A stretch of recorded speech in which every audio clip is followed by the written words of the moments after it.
This program proudly brought to you by Southern Cross Pitch and Putt and Henry's Family Restaurant.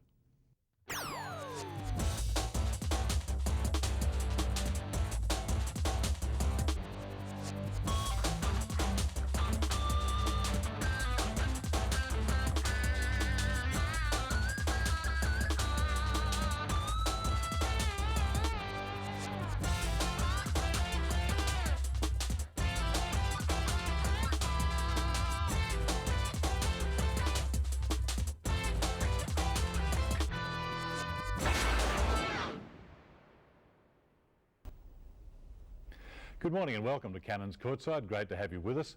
The last time we were with you, the Cannons were coming off a win over the Brisbane Bullets. Well, we can't say the same about last week. They played the Townsville Crocodiles and came out on the wrong end of the scoreline. And to talk about that game, I have with me the captain of the Canberra Cannons, Troy Pillen, with us. Troy, great to have you with us and welcome this morning. But that game last week wasn't one of the finest in the finish, was it?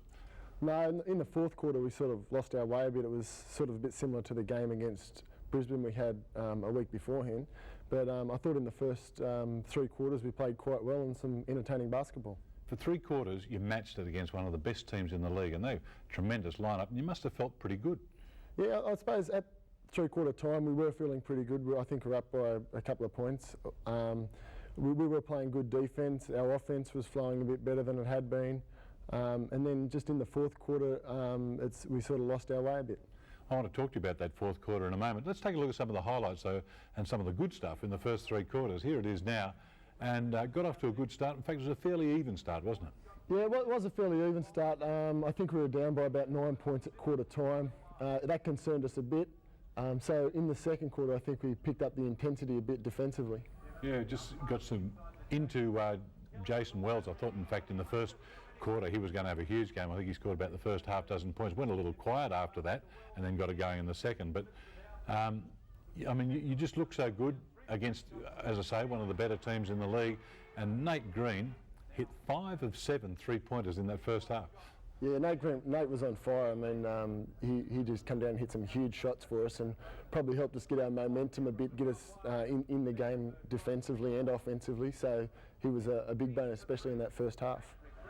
Patrick Reedy there, just one of a few players that you had to watch. I mean, they got what a lineup: Patrick Reedy, Robert Rose, Mike Kelly, Sam McKinnon. Not a bad 4, is it? No, it's probably one of the best lineups in the league at the moment.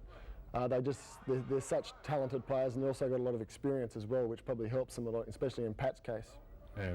Well, Nate Green, I mean, we had seen this from him in the early part of the season, but I guess, I don't know, I've never had this kind of feeling as a shooter, but someone who came out onto the floor like this, he must have just felt good when he came into the game. Yeah, I mean, he just started dropping a few 3-pointers, and then I think he just started feeling a bit more confident from there. So I suppose that's what a bit of confidence can do for you. You're down by 9 points at that stage, but did come back well. Things like this just put a little defensive pressure on, and Nate Green did more than shoot 3-pointers. Yeah, I mean, we sort of picked up the defence there a bit into the second quarter, and we got a few steals and just harassing them a bit, and it gave us a few easy baskets and helped us build a bit of momentum. Tony Jensen got to play a little bit with Andrew Clark in this game, which is something we haven't seen before. Yeah, they've been playing quite well. They played together a fair bit at training, and I think the combination, it works well together, so hopefully they keep doing that. There were other combinations tried. I mean, another one that didn't work so well, I think, was probably playing Geordie Cullen and Willie Simmons together, which I know Cal tried at one stage early in the game, which didn't really come off for him. Yeah, I can't really recall that, but yeah, having the 2 big guys out there probably can be difficult, but probably can be hard for the opposition to defend against. Yeah, I know what he was thinking, because Townsville don't have a bona fide big man, Andrew Goodwin, out there, and they didn't really use David Panisi, so I guess he was figuring he could take advantage of their smaller size with the 2 big guys, but it just didn't come off. But a lot of things did come off, and you hitting a free throw there, that was something that didn't happen. I mean, the free throw percentage was down again. Yeah, I missed my first 2 free throws, and it sort of withdraws your confidence a bit, but I hit that one, which was good, helped us get a bit of a lead there, and just going into half time I thought we felt pretty good about ourselves. Well, when you can get someone like Tony Jensen joining in hitting threes, Andrew Clark coming off the bench as well and hitting threes to go with a Nate Green on fire, it's a pretty potent team, isn't it? Yeah, it is. I mean, that's probably the key to our team when we've got everyone playing well and playing together, and I think that probably, it helps us offensively, but defensively everyone feels like they're into the game and really picks it up. There are some nights, they talk about defence generating offence. Sometimes the offence generates the defence, doesn't it? Because if you've got it going, you're really into it defensively as well. Yeah, I look at games like that a bit and you're not sure which generates the other, but when you're playing well defensively, you soon be playing well offensively and vice versa. So. Now this is the period of the game where you're kicked away a little bit. You know, you put a little bit of a gap in the Titans, only half a dozen points or so, but I mean at this stage you're thinking, well, are we going to see one of the great upsets of all time here? Yeah, we were feeling quite confident just about the way we were playing. Probably our worst mistake was looking at the scoreboard and seeing that we were up. All we needed to do was keep playing the way we were and not really worry about the score. There was a big factor though in this game in the final quarter. Jason Wells had a terrific second half. He was a bit of a lone hand at times coming down the stretch, but the factor that really came into the game was a guy who used to play with you guys, Robert Rose, took the game over. Yeah, he's such a great competitor and he's very experienced, and he really takes some great options for his team and sort of knows how to get his team over the line. Well, you're matching them at that stage, but Rose just doing too much at the end. Mike Kelly, of course, he can really strike. You cannot leave him alone outside the three-point line at any stage because it's almost automatic. Yeah, a couple of their shooters, Mike Kelly and Rob Rose and Pat Reedy, I suppose, are very good shooters from behind the arc, so you've really got to watch out when you help off on other players there. Well, you're in a zone there at one stage there and just not getting to them. See, their ball movement is so good. I mean, you cover one, cover the second, they get it to the third and he knocks it down. Yeah, we were sort of trying to, they got into a bit of a rhythm there, so we tried to change it up and go to a zone, and that didn't quite work because they started hitting a few threes. So. I guess people who weren't at the game would pick up the paper the next morning and see a 15-point game, but I guess for those of who were at the game and guys like you who played it wasn't a 15-point game. No, not really. I've had a couple of people say to me that it wasn't really a true indication of the game, but in saying that, we really let them off the hook a bit there in the fourth quarter. Didn't quite get some easy scoring opportunities for ourselves, so it's probably our fault as well. I mean, the fourth quarter, you could say a couple of things happened. One, the more experienced and the better team took over and got the job done, or something went wrong with you guys. What do you reckon? Was it a combination of both? Yeah, I think it was more on the latter. We sort of stopped running our offence and we just didn't run it the way we had been for the whole game, and we sort of froze up a bit. But as you said, Rob Rose really sort of took over the game there and got his team going, and it was probably a combination. Learn a few things out of that game? Yeah, we've sat down and watched a bit of videotape on the week before against Brisbane, that fourth quarter, and the fourth quarter we had against Townsville, and we just looked at a few of our things that we've been doing and we've hopefully rectified them. Doesn't get any easier this week. I mean, you've got to buy this weekend, but next weekend you're up against the Victoria Titans. Yeah, we've been preparing all this week for next week's game against Victoria. They beat us quite convincingly down there in Melbourne, and they beat Sydney last week quite convincingly at Sydney, so it's going to be a very hard game. Well, we're going to take a break now, and when we come back, we'll take a look at the Cannons versus Titans game. That's next week. Southern Cross Pitch and Putt are running a new competition for viewers at Cannons Courtside. You and your friends or family could win a pitch and putt game against the Canberra Cannons. There'll be 2 winners drawn each week, with a game teeing off at the end of the month. To enter, simply send a self-addressed envelope to Cannons Pitch and Putt, PO Box 53, Woden, ACT 2606.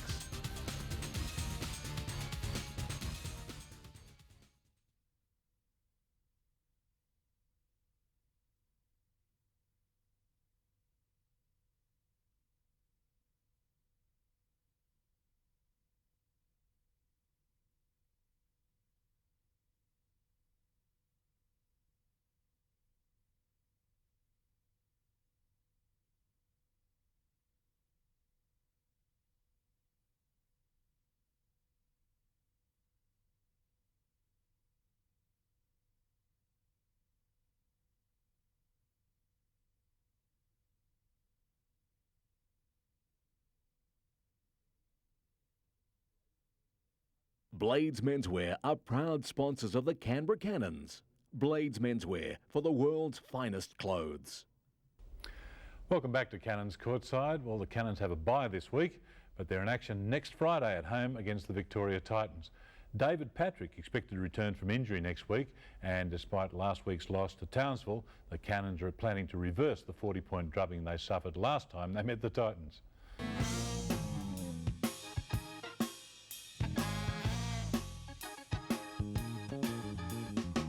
You know, for me, being a point guard, it's just kind of like every game. There's no night off. It's Ricky Grace one night and D-Mac the next night. They're rolling, obviously. They're at the top of the ladder as far as standings go, so we know it's going to be a tough challenge. I would say that we've definitely improved since the last game. I've sort of matched up against Tony Ronaldson most of the night. You know, a lot of people have sort of said that he hasn't been great this season, but any night he can go for 25 points. You know, he can shoot the three, he can stick his big bum on you in the post and shoot the jump hook, so he's got a lot of tools. Play the Titans this week, you know, I feel that I can come and make an impact, you know, hopefully stay with Dickel, you know. Now that the rematch, so to speak, is coming back, it's like, those guys pretty much handed it to us last time. Let's remember that a little bit and try to go out and get better than that. My memory gave me a black eye last time, so I come out a bit timid. This time I'm not going to be timid, not at all. I can't wait to play against him.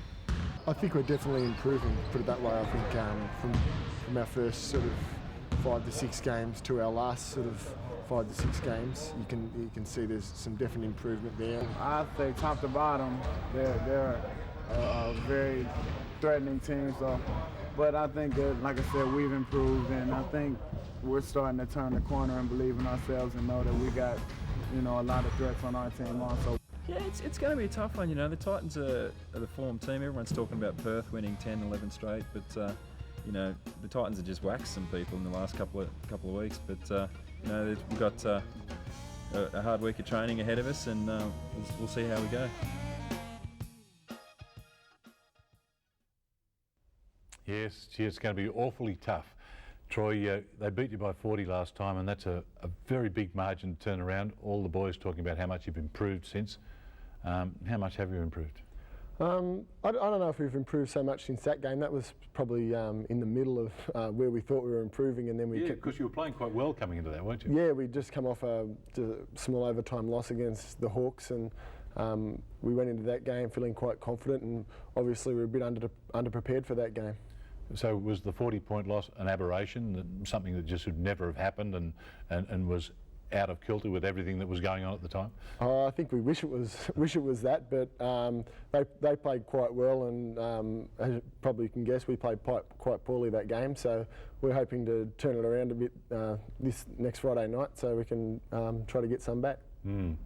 Well, it's been a big week off the court this week for the Cannons, with the announcement on Tuesday of a new marketing and promotion deal with New York firm DMW.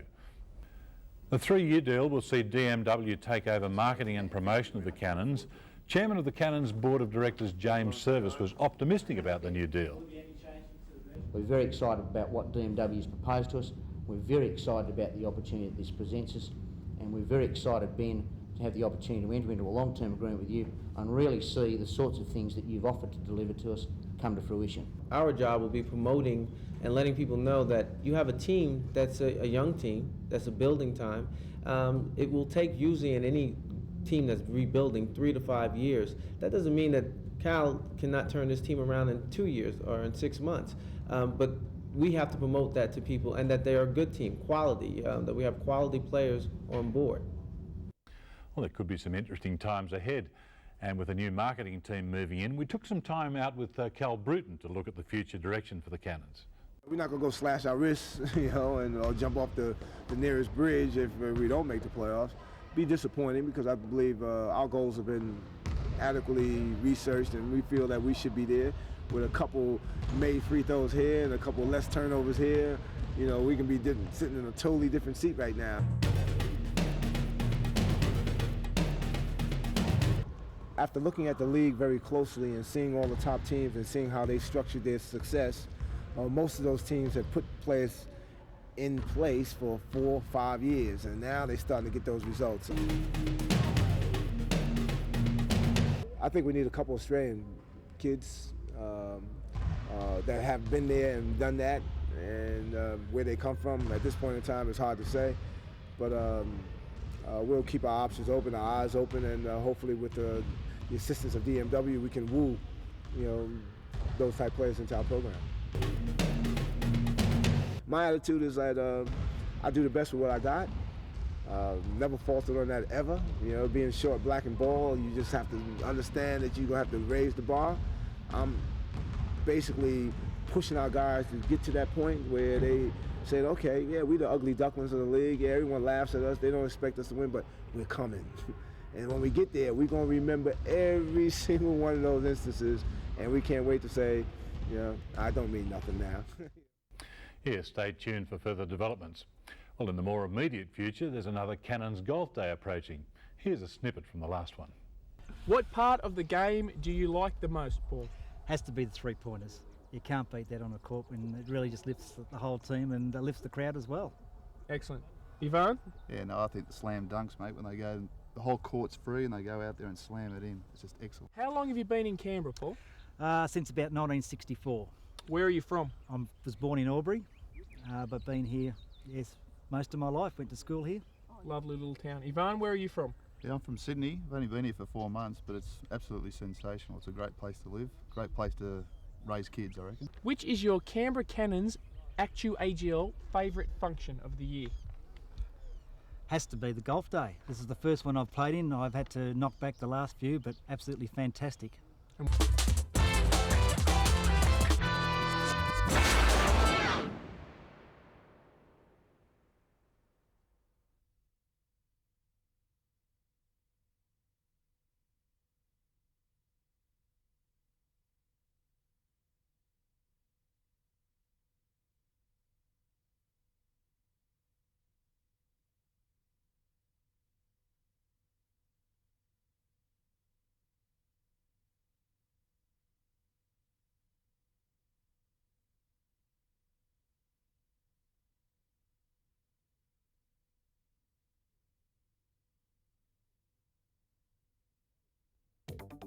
Want to see the Cannons' next home game for free and get a free meal from Henry's Family Restaurant?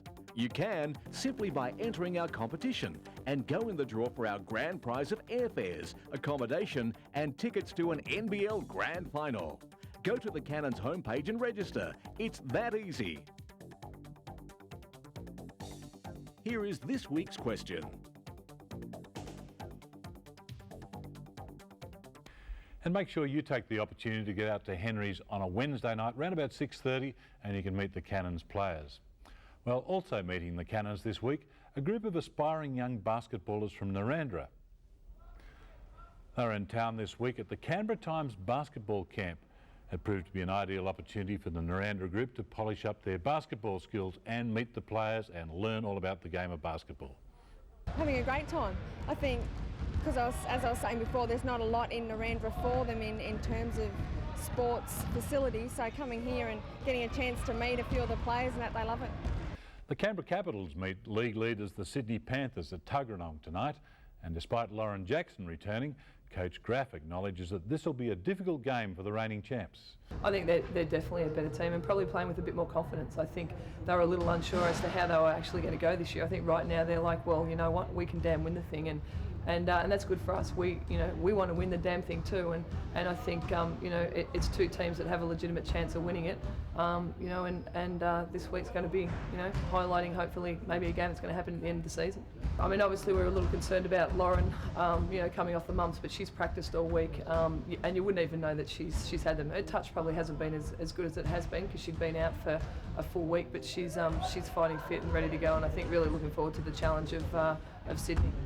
That should be a great game. 7:30 is the tip-off time tonight at Tuggeranong. Get there early if you can. I think it might be standing room only. And in what could be an NBL Grand Final preview, the Wildcats and Titans meet tonight in Perth. Perth are still missing Rogers, and Chris Anstey is optimistic of breaking Perth's record-breaking winning streak. We're excited about it. It's a game that we lost. We didn't play great over there a few weeks ago, and it's one we still nearly got. So we know we've improved a lot in the last 3 or 4 weeks, and we're looking forward to having another shot at them. I think it's one of the great things about going over there again is that we get a chance to redeem ourselves and get a chance to break their streak.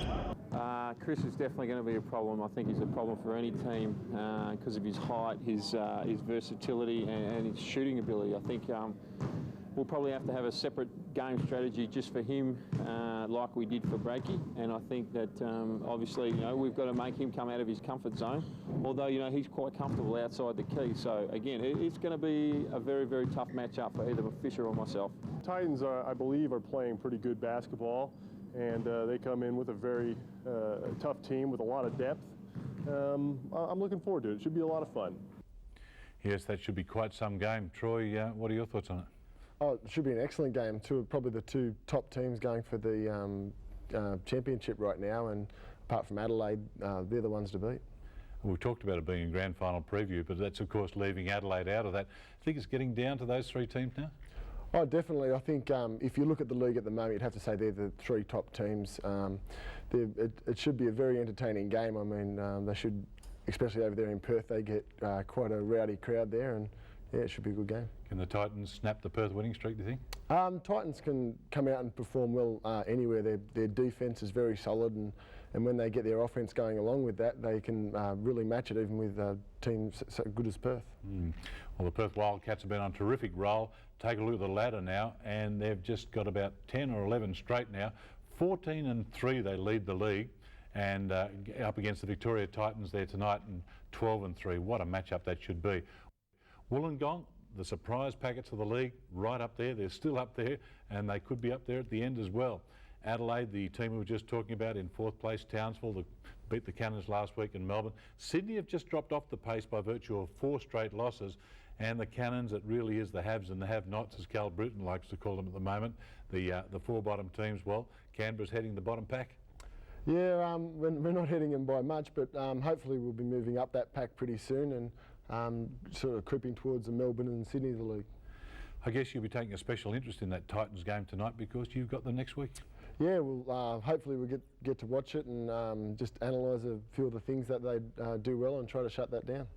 What about the crowd? Do you expect a good crowd there next week? Because they came along in pretty good numbers to watch Townsville and saw a pretty good effort, and you're up against one of the better teams in the league, so that the people should turn out well next week.